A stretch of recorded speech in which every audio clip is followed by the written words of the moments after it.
En tant que praticien spécialisé PAT, la médiumnité de guérison et les soins énergétiques à travers le magnétisme, je vous conseille de bien écouter cette vidéo. En effet, si vous vous reconnaissez à travers le descriptif suivant ou un de vos proches, n'hésitez pas à consulter un praticien en mieux-être énergétique. Ces manifestations varient d'un individu à l'autre et dépendent de l'équilibre énergétique personnel. Elles se répartissent notamment en symptômes physiques, émotionnels, mentaux et comportementaux. Commençons par les symptômes physiques, fatigue inexpliquée, sensation de lourdeur ou d'épuisement, même après une nuit complète de sommeil, pouvant s'expliquer par une circulation énergétique perturbée. Douleurs chroniques, maux de tête, douleurs musculaires ou articulaires sans cause médicale évidente, ressentis comme des blocages dans le corps.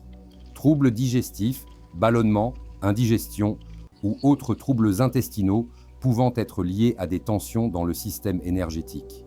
Sensation de lourdeur, légèreté ou lourdeur dans certaines parties du corps, par exemple dans le ventre ou le thorax, pouvant être interprétées comme des stagnations énergétiques. Perturbation du sommeil, difficulté à s'endormir, sommeil agité ou réveil fréquent, reflet d'un déséquilibre global de l'énergie interne. Ensuite, quels sont les symptômes émotionnels et psychologiques? Anxiété et stress permanent, sentiment de tension ou de nervosité inhabituelle qui semble persister malgré la gestion du stress. Humeur dépressive ou instable, période prolongée de tristesse, de découragement ou d'instabilité émotionnelle sans cause, identifiée clairement sur le plan psychologique. Sensibilité émotionnelle excessive, réactions émotionnelles fortes face à des situations apparemment anodines, signe possible d'un déséquilibre dans le flux énergétique interne. Sensation de vide ou de détachement, perte du sens de la vie ou difficulté à prendre plaisir aux activités quotidiennes, pouvant refléter une dissociation avec son énergie vitale. Maintenant, voyons les symptômes mentaux et cognitifs.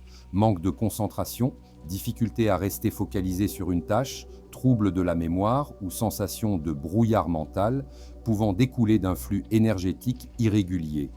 Confusion ou indécision, difficulté à prendre des décisions ou à organiser ses pensées, engendrant une sensation de stagnation ou de blocage énergétique.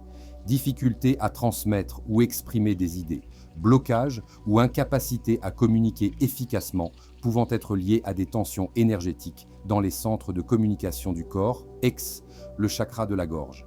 Quels sont les symptômes liés à l'énergie et au blocage? Sensation de blocage ou d'obstruction, ressenti d'une barrière invisible dans certains domaines de la vie, comme si l'énergie ne circulait pas librement. Perturbation de l'harmonie intérieure, sentiment de déphasage ou de désaccord avec soi-même, souvent interprété dans les approches énergétiques comme un déséquilibre des chakras ou des centres énergétiques. Réponse intensifiée aux environnements négatifs, hypersensibilité aux lieux, aux personnes et aux situations pouvant causer une surcharge énergétique et une fatigue accrue.